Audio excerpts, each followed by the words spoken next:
आज हम निकल चुकल बानी पहली बार बिहार के राजधानी पटना, वो भी बाइक से डबल हेलमेट के साथ। है हेलो नमस्कार प्रणाम, हम अरविंद अकेला और वो देख रहे बानी भोजपुरी लव एंटरटेनमेंट के माध्यम से हमारा पहला ब्लॉग।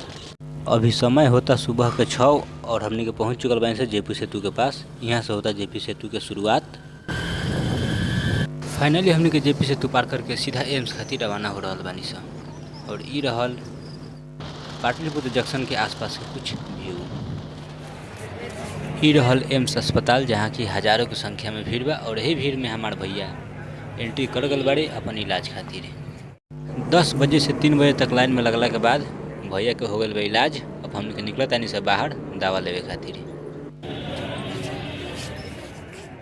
अरे भाई, भीड़ देखला के बाद हमने के दवा लेवे के इच्छा नहीं है करत यार। अब सीधा हमने के निकल चुकल बानी सा एम्स अस्पताल से 15 किलोमीटर दूर कंकड़बाग कुछ पर्सनल काम से मैप के सहारे।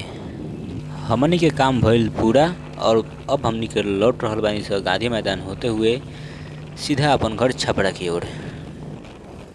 अरे भाई, लोग कहला कि बिहार में का बा, आज हम बताओ तनी कि बिहार में का बा। तो बनल रहा हमार वीडियो में अंत तक, काहे कि अब आवेला बा मजा।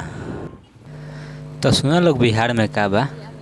बिहार में लालू यादव जैसा नेता बा, मनीष कश्यप जैसन बेटा बा और यह बिहार के चकाचक रोड जौना के लोग मरीन ड्राइव कहला।